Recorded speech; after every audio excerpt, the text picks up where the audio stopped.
My son Charles worked with me in the blacksmith shop, making the hubs for the wagons, but his true love was photography. Everyone loves his fantastic photographs, many of which he tinted with oils.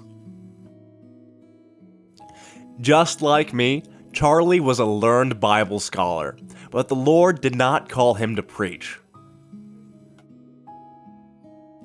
He got married on September 29, 1915, to Leslie Elizabeth Kennedy.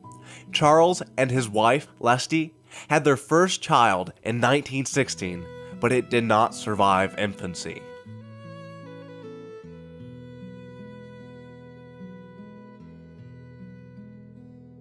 A disciple is not above his teacher, but everyone, when he is fully trained, will be like his teacher. Fred passed both the 7th and 8th grade and was given the 8th grade diploma. He was now eligible for high school, but was too young to start. So, Fred began to assist the primary room at the Brunot school and taught when the teacher was absent. He was not paid for this service, but enjoyed teaching the young children.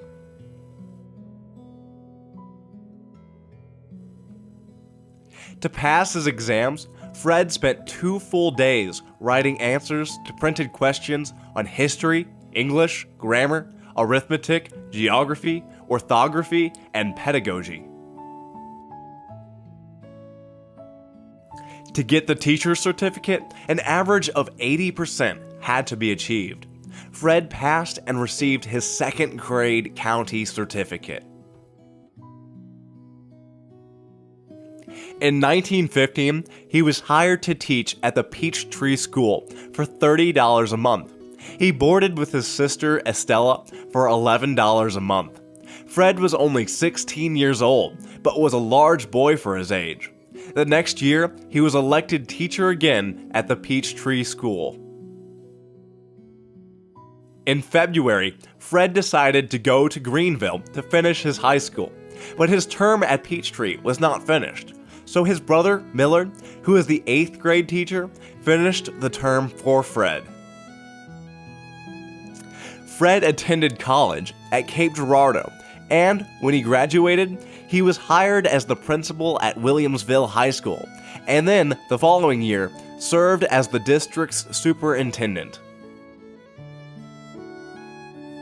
While teaching gave him a great deal of satisfaction, he began to examine its economic rewards.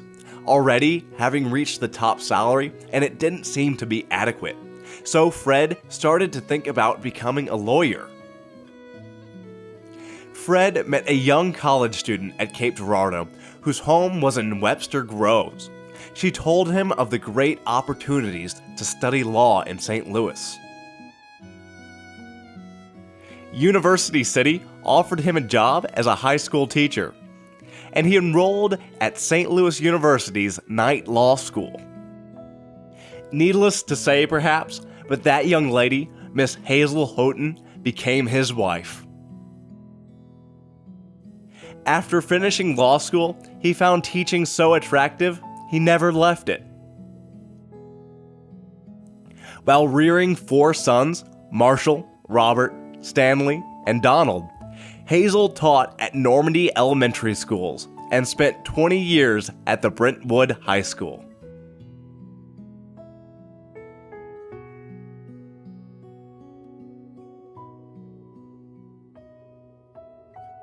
You will live by your sword, and you will serve your brother.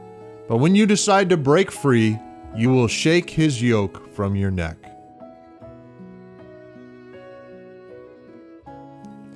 My sons Eli, Fred, and Millard all served in the Army. Fred served in World War I from August to December of 1917. He joined the Army training program while he was attending college at Cape Girardeau. Millard trained with the 127th Aero Support Squadron in August of 1917, then transferred to the 100th Aero Squadron, 1st Squadron, on Long Island, October of 1917. The unit boarded the SS Tuscania on January 23, 1918, in New York, heading to Europe. The ship was attacked by a German U-boat's torpedo on February 5th. The torpedo sank the ship, taking 210 lives with her.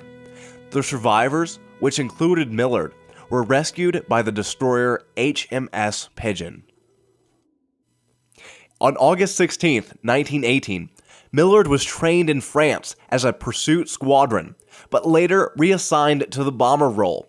Just before his first scheduled combat mission, the war ended. Millard was discharged from the Army June 1919. 2 years later, he was united in marriage to Miss Gladys Jones. Like his brother Fred, Millard attended college at Cape Girardeau, then became the superintendent of the schools at Greenville.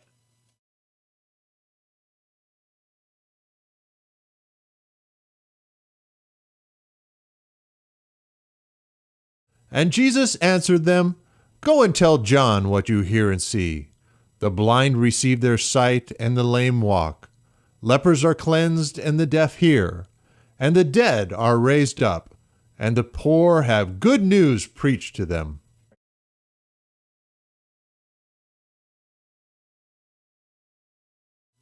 One of the finest characters who ever lived in this world was my dear sister-in-law, who everyone called Aunt Lou. Aunt Lou was my wife's sister. At about the age of 18, she was stricken with inflammatory rheumatism. For more than 2 years, she suffered terribly and would cry, sometimes scream in pain. Her parents did everything, using different doctors and everything they could hear of to help her. They took her to a specialist at Alton, Illinois, where she was in a hospital for several weeks. There, she was sweated and bathed in warm water, but her limbs did not respond to this treatment. Finally, her joints stiffened, and she could not move a joint in her body, except the arm and shoulder joint. Being in a wheelchair so much, she stiffened to a sitting position. Although perfectly helpless, the pain was gone, and she had no pain. She had to be fed, bathed, put to bed, and taken up in the morning.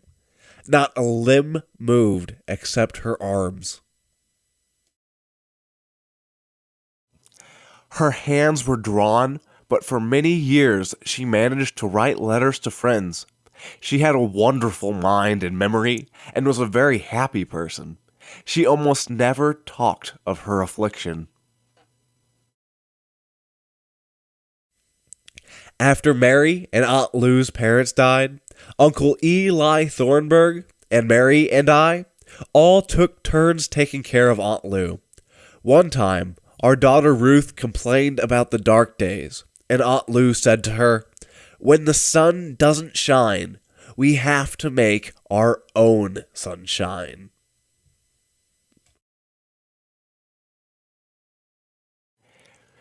She was very religious, and although she never joined a church, she read the Bible daily. After her eyesight failed, my daughter, Ruth, read it to her. Aunt Lou would go on to live 92 years, and was helpless 70 years of her life, and not once in those years did she ever say, "Why?" although some of us did.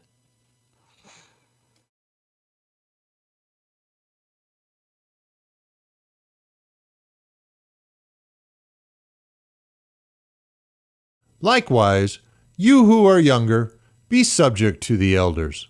Clothe yourselves, all of you, with humility toward one another.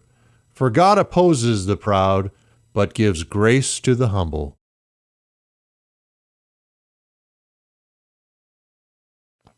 Ruth, my daughter, nursed her mother through a long illness until my beloved wife, Mary Rowena, departed this life at Brunot, Missouri, July 29th, 1931, in her 75th year.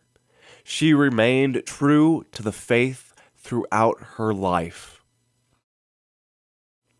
I have seen changes in my lifetime that you wouldn't imagine. I have had many sad days in my life, but the blessed Lord helped me through it all. Now, in my old age of 93, I am still trusting in the blessed Lord to take me home.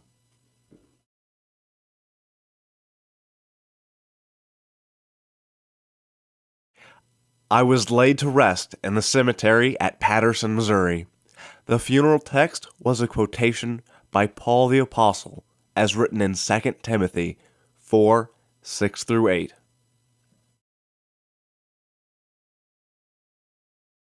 The time of my departure has come. I have fought the good fight. I have finished the race. I have kept the faith. Henceforth there is laid up for me the crown of righteousness, which the Lord, the righteous judge, will award to me on that day.